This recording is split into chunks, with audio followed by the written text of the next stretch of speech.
شہر کے کچھ نوجوان وہاں پکنک منانے آئے تھے۔ واپسی میں ان کی وین ایک درخت سے ٹکرا گئی اور فوراً پوری وین آگ کی لپیٹ میں آ گئی، اور یہ دکھ کی بات ہے کہ کسی کو دروازہ کھولنے کی مہلت ہی نہ ملی۔ وہ سب جاں بحق ہو گئے۔ سب کی حالت بہت خستہ اور دردناک تھی۔ لاش اٹھانے کے قابل نہ تھی، لہٰذا انہیں وہاں دفن کر دیا گیا، لیکن اس کے بعد گاؤں میں عجیب پراسرار واقعات ہونے لگے جن کا تعلق بالواسطہ یا بلا واسطہ قبرستان سے ہی ہے۔ یہ سب جان کر میں حیرت میں پڑ گیا، مگر تب تک گاؤں آ چکا تھا۔ میں نے محسوس کیا کہ گاؤں والوں کے چہروں پر ایک خوف ہے، ایک ایسا خوف جو انہیں آپس میں گھلنے ملنے نہیں دیتا۔ شاید وہ خوف اس المناک حادثے کے باعث تھا جو کچھ عرصہ پہلے رونما ہوا تھا۔ سب سے پہلے مجھے اپنی رہائش کا بندوبست کرنا تھا۔ گھر تلاش کرنے میں کوئی خاصی دشواری پیش نہیں آئی۔ ذاکر بابا نے میری بہت مدد کی اور ان کے بھائی کے دوست کا ایک گھر مجھے مل گیا۔ یہ گھر 2 کمروں، ایک کچن اور ایک ٹوائلٹ، ایک باتھ روم پر مشتمل تھا۔ برآمدے کے آگے چھوٹا سا صحن تھا جس میں کچھ پھولوں والے پودے لگائے گئے تھے۔ میں نے ایک کمرہ اپنے لیے سیٹ کیا، 3 ماہ کا ایڈوانس کرایہ دے دیا تھا۔ پورے گھر کی صفائی کے بعد جب میں فارغ ہوا تو مغرب کی اذانیں ہو رہی تھیں۔ میں نے اپنے لیے ایک کپ چائے بنائی اور پینے لگا۔ رات کا کھانا مجھے ذاکر بابا نے لا دیا، جسے میں کھا کر سو گیا۔ اگلے دن سے ہسپتال جانے لگا۔ 5 دن اسی طرح گزر گئے۔ 6واں دن میری زندگی کا منحوس ترین دن تھا۔ پورا دن ہسپتال میں مصروف رہتے گزر گیا۔ رات کے کوئی 9:30 بجے کا عمل ہوگا جب میرے گھر کے دروازے کو بہت بری طرح سے دھڑدھڑایا گیا۔ میں نے جا کر دروازہ کھولا تو سامنے ایک بوڑھا مرد اور ایک بوڑھی عورت کھڑی تھی۔ میں نے مرد کو پہچان لیا، وہ فضلو تھا جو کھیتوں میں کام کرتا تھا۔ ڈاکٹر صاحب، آپ کو سونے رب کا واسطہ میرے بیٹے کو بچا لیں۔ فضلو کی آواز میں درد کوٹ کوٹ کر بھرا ہوا تھا۔ ڈاکٹر پتر، میں ساری زندگی تیرے پیر دھو دھو کر پیوں گی، میرے بیٹے کو بچا لے، بڑھیا نے کہا اور اپنا دوپٹہ اٹھا کر میرے قدموں میں ڈال دیا۔ ان کے اس عمل سے میرا دل تڑپ اٹھا۔ میں نے دوپٹہ اٹھا کر انہیں دیا اور کہا، پلیز آپ 2 منٹ ویٹ کریں، میں اپنا میڈیکل باکس لے کر آتا ہوں۔ میں نے کہا اور اندر سے میڈیکل باکس لے آیا اور ان کے ساتھ چل دیا۔ ان کے گھر پہنچا اور جب لڑکے کو چیک کیا تو ان کا بیٹا بخار میں تپ رہا تھا، نیز اسے ہسٹریائی دورے پڑ رہے تھے۔ میں نے جلدی سے ان کے بیٹے رحمت کو فوری ٹریٹمنٹ دیا اور 1 گھنٹے میں وہ بھلا چنگا ہو گیا۔ ڈاکٹر صاحب، آپ کا بہت بہت شکریہ، فضلو نے کہا اور میرے پیروں کو ہاتھ لگانے کے لیے نیچے جھکا تو میں نے اس کے کندھے کو پکڑ کر کہا، آپ میرے والد کی جگہ ہیں اور ایک بیٹا کبھی یہ نہیں چاہے گا کہ اس کا باپ اس کے پاؤں پکڑے۔ میں نے آپ پر کوئی احسان نہیں کیا، یہ تو میرا ڈاکٹر ہونے کے ناطے ایک فرض ہے۔ میری بات سن کر فضلو بولا، جگ جگ جیو بیٹا، تمہارے ماں باپ بہت خوش نصیب ہیں کہ انہیں تم جیسا نیک اور فرما بردار بیٹا ملا ہے۔ بابا فضلو کی بات میرے دل میں کسی خنجر کی طرح پیوست ہو گئی، کیونکہ مجھے میرے والدین یاد آ گئے تھے۔ اچھا بابا جی، اب مجھے اجازت دیں، اب میں اپنے گھر کے لیے چلتا ہوں۔ نہ بیٹا، میں تجھے چھوڑ کر آؤں گا، فضلو بابا بولے۔ نہیں بابا، میں چلا جاؤں گا، پلیز مجھے اکیلے جانے دیں، آپ تکلیف نہ کریں۔ ٹھیک ہے بیٹا، جیسے تمہاری مرضی، فضلو بابا کی بیوی نے کہا۔ خیر میں باہر نکل آیا۔ ہلکی ہلکی ہوا چل رہی تھی۔ چاند کی تقریباً 10ویں تاریخ تھی۔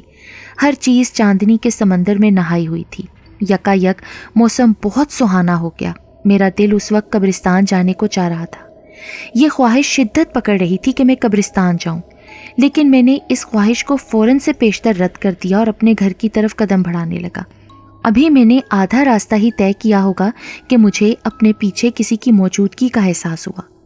میں نے مڑ کر دیکھا تو ایک بہت خوبصورت نوعمر دوشیزہ میرے پیچھے آ رہی تھی۔ اس کی عمر 16-17 سال کے لگ بھگ ہوگی۔ پھر وہ میرے قریب سے ہوتے ہوئے آگے کو نکل گئی۔ اس کی زلفیں ہوا کے دوش پر لہرا رہی تھیں اور اس کے چلنے کے سٹائل میں ایک عجیب مستی تھی جو کسی کو بھی اپنے پیچھے آنے پر مجبور کر سکتی تھی۔ وہ آگے کو چلنے لگی اور میں اس کے پیچھے پیچھے چلنے لگا۔ میں اس کے حسن لازوال کے سحر میں مبتلا ہو چکا تھا اور اس کے قدموں کے نشانات پر میرے قدم بڑھتے چلے گئے۔ میں ایک انجانے سحر میں جیسے جکڑ چکا تھا۔ میرا دل و دماغ میرے قابو میں نہیں تھا۔ میں دل بیتاب کے تحت اس کے پیچھے ہی پیچھے ٹرانس کی کیفیت میں چلتا رہا اور پھر مختلف راستوں سے گزرنے کے بعد وہ قبرستان گیٹ تک آ چکی تھی۔ میں بھی اس کے پیچھے تھا اس نے چرچراہٹ کے ساتھ قبرستان کا گیٹ کھولا اور اندر داخل ہو گئی، اور میں کسی اندیکھی طاقت کے زیر اثر اندر داخل ہو گیا، اور پھر قبرستان کا گیٹ بند ہو گیا۔ وہ لڑکی ایک قبر پر جا کر لیٹ گئی اور دھواں بن کر قبر میں سما گئی۔ اب مجھے ہوش آیا تو پتہ چلا کہ میں تو بہت فاش غلطی کر بیٹھا ہوں۔ میں نے واپسی کے لیے قدم اٹھائے اور قبرستان کا گیٹ کھولنے کی کوشش کی، مگر بے سود۔ قبرستان کا وہ منحوس گیٹ ٹس سے مس نہ ہوا، اور پھر دوبارہ سے گیٹ کھولنے کی میں کوشش کرنے لگا۔ اچانک پیچھے سے ایک لرزہ براندام کرتی ہوئی چیخ سنائی دی۔ میں خوفناک دہشت ناک حالات سے دوچار تھا۔ دل کو دہلاتی وہ دہشت ناک صورتحال میں برداشت نہ کر سکا، اور پھر اس وقت مجھے احساس ہوا کہ میری پینٹ گیلی ہو چکی ہے۔ پھر میں نے اپنے اعصاب پر قابو پایا، کیونکہ ان حالات میں یہ بے حد ضروری تھا۔ میں نے مڑ کر دیکھا تو اب وہاں ہولناک سناٹے کا راج تھا۔ قبرستان میں لگے سفیدے کے درخت پر اور قبروں پر چاندنی کھل کر برس رہی تھی۔ اکبر خان، اکبر خان، بہت ہی اعصاب شکن چیخوں میں میرا نام لیا جانے لگا۔ یا اللہ، یہ میں کس گھن چکر میں پھنس گیا ہوں۔ اب قبرستان میں پھر سے خاموشی کا راج ہو گیا۔ میں نے دروازہ کھولنے کی بے حد کوشش کی، مگر میری ساری کوشش رائگاں ہوتی چلی گئی۔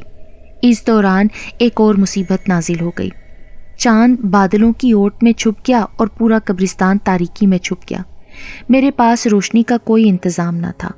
غصے اور خوف کی وجہ سے میں بابا فضلو کو کوسنے لگا، جس کی وجہ سے صورتحال اس قدر دہشت ناک ہو گئی تھی۔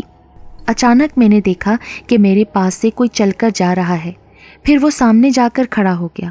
میں نے اندھیرے میں قدم آگے بڑھائے۔ سنیے، میں نے کہا، اور وہ شخص پیچھے مڑنے لگا۔ عین اسی وقت چاند بادلوں کی اوٹ سے باہر نکل آیا اور ہر شے چاندنی کے سمندر میں نہاسی گئی۔ وہ شخص پیچھے مڑا، اس کے جسم پر سفید لمبا سا چوغا تھا اور اس نے سفید ٹوپی پہن رکھی تھی۔ جب وہ پیچھے مڑا تو میرے حلق سے خوفناک چیخ خارج ہوئی۔ سفید ٹوپی میں اس کے چہرے پر ہڈیوں کے سوا کچھ نہ تھا، بلکہ ٹوپی کے ہالے میں ایک خوفناک ڈراؤنی دل کو دہلاتی کھوپڑی، اور اس کے استخوانی ہاتھ نے میری کلائی پکڑ لی۔ اس کا استخوانی ہاتھ برف کی مانند یخ تھا۔ خوف، دہشت، سنسنی خیزی کیا ہوتی ہے حقیقی معنوں میں مجھے آج پتہ چلا تھا، اور پھر یک دم اس شیطانی ڈھانچے نے میری کلائی چھوڑ دی اور غائب ہو گیا۔ میں نے تہہ دل سے اللہ کا شکر ادا کیا جس نے مجھے اس منحوس شیطانی ڈھانچے سے نجات دلائی تھی۔ ایک مرتبہ پھر میں قبرستان کا گیٹ کھولنے کی صحیح کرنے لگا، مگر وہ گیٹ انتہائی ڈھیٹ ثابت ہو رہا تھا۔ اس لیے آدھے گھنٹے کی کوشش کے باوجود بھی ٹس سے مس نہ ہوا کہ اچانک میرے دل میں یہ خیال پیدا ہوا، کیوں نہ میں گیٹ پھلانگ کر باہر نکل جاؤں۔ میں حیران تھا خود پر کہ یہ خیال مجھے پہلے کیوں نہیں آیا۔ خیر، میں نے گیٹ کو اوپر سے پکڑ کر جیسے ہی اپنے پاؤں زمین سے اوپر کیے تو کسی نادیدہ قوت نے مجھے پاؤں سے پکڑ کر نیچے کی طرف پھینک دیا، اور میری کوہنی ایک قبر کے کتبے سے جا ٹکرائی جس سے شدید درد محسوس ہو رہا تھا۔ خوش قسمتی سے میرے ہاتھ میں فرسٹ ایڈ باکس تھا جو میں فضلو بابا کے بیٹے کے لیے لایا تھا۔ میں نے باکس میں سے دوا نکالی، لیکن اچانک دوا میرے ہاتھ سے کسی نے چھین لی اور باکس میں دوبارہ جا گرائی۔ باکس بند ہوا اور ہوا میں اڑنے لگا، جبکہ اس وقت ہوا کا نام و نشان نہ تھا۔ خوف سے میں تھر تھرانے لگا اور مجھے اس مجذوب کی بات یاد آ گئی جو مجھے گلاب پور آتے ہوئے ملا تھا۔ اب میرے صبر کا پیمانہ لبریز ہو چکا تھا، سو میں پھٹ پڑا۔ کیا چاہتے ہو تم لوگ؟ کیوں میرا جینا اجیرن کا رکھا ہے؟ خاموشی، موج جیسی گہری خاموشی چھا گئی۔ میں قبرستان کے وسط میں کھڑا تھا۔ میں نے دیکھا قبرستان کا گیٹ کھل رہا ہے۔ میں بھاگ کر وہاں گیا اور جیسے ہی میں گیٹ سے 2 قدم کی دوری پر تھا، گیٹ اچانک بند ہو گیا۔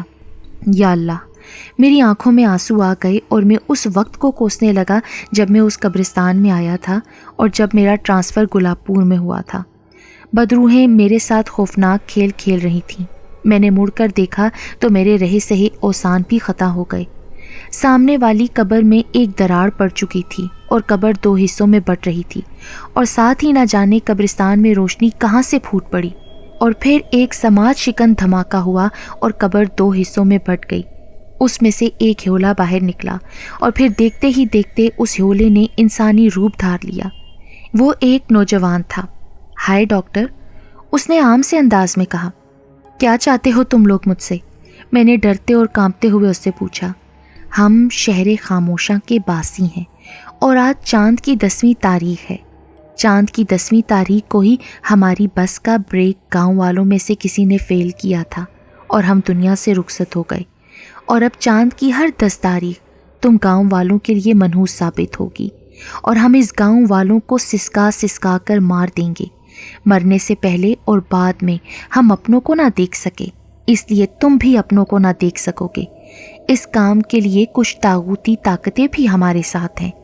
آج تم مرو گے اور تمہاری قبر اس قبرستان میں ہی بن جائے گی۔ اتنا کہہ کر اس منحوس نے ہنسنا شروع کر دیا۔ موت تو برحق ہے، مگر جب انسان اپنی موت کو سامنے دیکھتا ہے تو کیا حالت ہوتی ہے، یہ مجھے آج پتا چلا۔ دھیرے دھیرے تمام قبروں میں سے مردے باہر کو آنے لگے۔ سب نے بے ہنگم انداز میں رقص کرنا شروع کر دیا۔ ایک عورت بولی، تم گاؤں والوں نے ہمیں بے موت مارا تھا، اب ہم تمہیں ماریں گے۔ سنو میری بات، میں نے چلا کر کہا۔ سب نے مجھے ایسے دیکھا جیسے مجھے کچا چبا جائیں گے۔ مجھے ایک ڈائری اور قلم دے دو تاکہ مرنے سے پہلے میں گاؤں والوں کو بتا دوں کہ میرے ساتھ کیا حادثہ پیش آیا۔ بہت خوب، جو لڑکی مجھے اس منحوس قبرستان میں لے کر آئی استہزائیہ لہجے میں بولی۔ ایک زاویے سے یہ ٹھیک بھی ہے، گاؤں والوں کو پتہ چل جائے گا کہ ان کے ساتھ کیا ہونے والا ہے۔ تھوڑی دیر میں مجھے ایک کاغذ اور قلم مل گیا اور میں اپنی داستان قلم بند کرنے لگا۔ جو بھی یہ پڑھے وہ گاؤں والوں کو بتا دے کہ اس منحوس قبرستان میں مت آنا، ورنہ میری طرح موت کی آغوش میں چلے جاؤ گے۔ صبح ہوئی، گاؤں میں سب کے سب اپنے اپنے کاموں میں لگ چکے تھے۔ گھر کے مرد کھیتوں میں کام کر رہے تھے اور عورتیں گھروں کی صفائی ستھرائی میں مگن ہو گئیں۔ ایسے میں کچھ لوگوں نے محسوس کیا کہ ڈاکٹر صاحب اب تک ہسپتال نہیں آئے، اور پھر گاؤں والوں کو ڈائری سمیت ڈاکٹر کی لاش مل گئی۔ چاندنی اپنے خوبصورت نام کی طرح خود بھی بہت حسین تھی۔ گاؤں کے تمام لڑکے اس کا قرب حاصل کرنا چاہتے تھے۔ ہر خاندان یہ چاہتا تھا کہ چاندنی ان کے گھر کی بہو بنے، کیونکہ ظاہری خوبصورتی کے علاوہ اس کا باطن بھی روشن اور منور تھا۔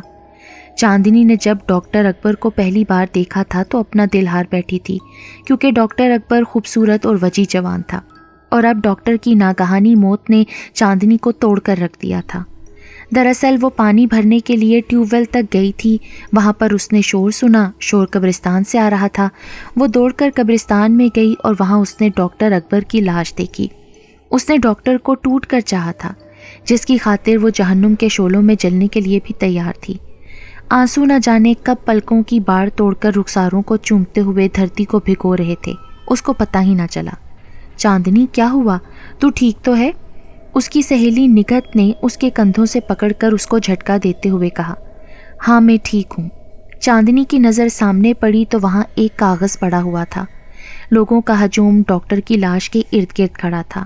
چاندنی کے دل میں نہ جانے کیا سمائی اور اس نے آگے بڑھ کر وہ کاغذ اٹھا لیا۔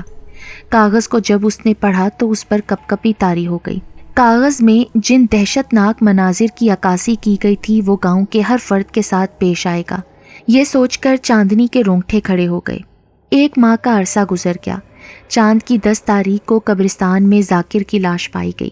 گاؤں والے خوفزدہ تھے۔ ان کے خیالات کے مطابق یہ کسی درندے یا جنگلی جانور کا کام ہے۔ گاؤں کا انسپیکٹر یوسف نے نام نہاد انویسٹیگیشن کی اور خاموش ہو گیا۔ صرف چاندنی جانتی تھی کہ یہ کیا مسئلہ ہے۔ وہ ذاکر کی موت کا ذمہ دار خود کو سمجھ رہی تھی کہ اگر وہ 1 ماہ پہلے کچھ کرتی تو یہ سب کبھی نہ ہوتا، لیکن اب اسے گاؤں والوں کو مرنے سے بچانا تھا، اور یہ سوچتے ہوئے وہ فائزہ کے گھر آئی۔ فائزہ اس کی بچپن کی سہیلی تھی۔ اس نے دستک دی تو 2 منٹ بعد فائزہ کے بھائی فرحات نے دروازہ کھولا۔ فرحات ایک اچھا لڑکا تھا۔ اس کی آنکھوں میں اور دل میں چاندنی کی محبت کے دیپ جلتے تھے۔ کیسی ہو چاندنی؟ میں ٹھیک ہوں۔ کیا فائزہ گھر میں ہے؟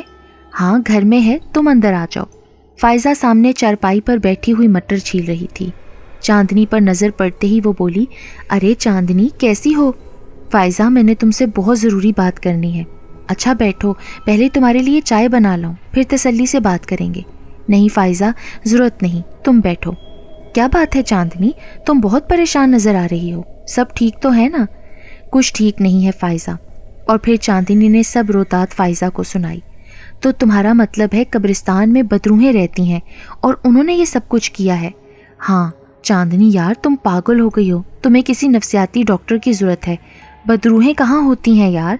چاندنی ٹھیک کہہ رہی ہے فائزہ۔ اچانک یہ آواز سن کر دونوں چونک پڑیں۔ سامنے فرحات کھڑا تھا۔ فائزہ یہ سچ کہہ رہی ہے، کیونکہ ڈاکٹر اکبر کی لاش سے تھوڑی دور میں نے ایک کاغذ پڑا ہوا دیکھا تھا، لیکن بعد میں نہ جانے وہ کاغذ کدھر چلا گیا، لیکن اب پتہ چلا ہے کہ وہ کاغذ چاندنی کے پاس ہے۔ حقیقت یہ ہے کہ جن نوجوان لڑکے اور لڑکیوں کا بس میں حادثہ ہوا تھا، ان کی بدروہیں گاؤں والوں کو اس کا ذمہ دار ٹھہرا رہی ہیں۔ انہوں نے 2 جیتے جاگتے انسانوں کو موت کے گھاٹ اتار دیا ہے۔ دونوں نے فرحات کی زبانی ساری باتیں سنی تو فائزہ افسردہ سی ہو گئی۔ میرا ایک دوست ہے تنویر، اس کے ماموں عامل ہیں، ان کے قبضے میں موکل ہیں جن سے وہ کام لیتے ہیں۔ اس کام کے لیے وہ کوئی فیس بھی نہیں لیتے، ہمیں ان سے رجوع کرنا چاہیے۔ ہاں آپ ٹھیک کہہ رہے ہیں، چاندنی نے کہا۔ میرے خیال میں ہمیں آج ہی تنویر کے ماموں سے ملنا چاہیے۔ لیکن کیا آپ تنویر کو بدروہوں کے بارے میں بتائیں گے؟ ہاں تنویر بااعتماد ہے، اس سے میری کوئی بات پوشیدہ نہیں، فرحات نے جواب دیا۔ چاند کی 10ویں تاریخ تھی اور ہر شے پر چاندنی کھل کر برس رہی تھی۔ وہ 5 افراد تھے جو قبرستان کی طرف رواں دواں تھے۔ سب سے آگے رفیق بابا تھے۔ رفیق بابا بدروہوں کا خاتمہ کرنے کے لیے قبرستان جا رہے تھے۔ ان سے پیچھے تنویر، فرحات اور دیگر 2 افراد تھے۔ سوائے رفیق بابا کے سب کے دل خوف کے باعث دھک دھک کر رہے تھے۔ قبرستان کا گیٹ نظر آ چکا تھا۔ بابا رفیق نے آگے بڑھ کر قبرستان کا گیٹ کھول دیا۔ قبرستان کا گیٹ خاموشی سے کھل گیا۔ پھر یہ 5 افراد پر مشتمل چھوٹا سا قافلہ قبرستان میں داخل ہوا تو گیٹ خود بخود بند ہو گیا۔ بابا جی نے چاروں افراد کو ایک جگہ بٹھا کر ان کے گرد حصار کھینچا۔ پھر بابا جی خود قبرستان کے وسط میں کھڑے ہو گئے اور بلند آواز میں بولے، اے شر پسند بدروہو، تم سب کا عالم ارواح میں ٹھکانہ کیوں نہ بنا؟ تم سب گاؤں کے لوگوں کو کیوں پریشان کر رہے ہو؟ تم نے ذاکر بابا کو مارنے کے ساتھ ساتھ ڈاکٹر اکبر کو بھی مار دیا، جبکہ وہ اس گاؤں کا نہیں تھا۔ بابا جی کی بات ختم ہوتے ہی قبرستان میں خاموشی چھا گئی۔ پھر دھیرے دھیرے چند قبروں سے ہیولے نکلے اور ان میں سے ایک ہیولا بولا، جب گاؤں والوں نے ہمیں بے موت مارا تھا اس وقت تم کہاں تھے بھٹے؟ ان معصوم گاؤں والوں نے کچھ بھی نہیں کیا تھا، تمہاری بس کے بریک فیل ہو گئے تھے۔ اے مکار بوڑھے، ہم نہیں جائیں گے، ان ہیولوں میں سے ایک نے چلا کر کہا۔ تو پھر ٹھیک ہے، جلنے کے لیے تیار ہو جاؤ، بابا جی نے کہا اور ان کے لب ہلنے لگے۔ ان ہیولوں کی چلانے کی آوازیں اتنی تیز ہو گئیں کہ وہاں بیٹھے نفوس کو اپنے کانوں کے پردے پھٹتے ہوئے محسوس ہوئے۔ 15 منٹ بعد بابا جی کا ورد ختم ہوا تو انہوں نے چاروں طرف پھونک ماری۔ اب ہر طرف خاموشی چھا چکی تھی۔ بابا جی نے سب کو بتایا کہ میں نے ان بدروہوں کا خاتمہ کر دیا ہے۔ 2 ماہ بعد گاؤں میں ہر طرف خوشیاں رقص کر رہی تھیں۔ گاؤں کی تیسری گلی کے آخری مکان میں وہاں فرحات اور چاندنی کی شادی ہو رہی تھی۔ چاندنی اپنے دل سے ڈاکٹر اکبر کی محبت نکالنے کی کوشش کر رہی تھی اور ساتھ ہی رب سے دعا کر رہی تھی کہ وہ اس میں کامیاب ہو جائے اور فرحات کے ہمراہ خوشگوار زندگی بسر کرے۔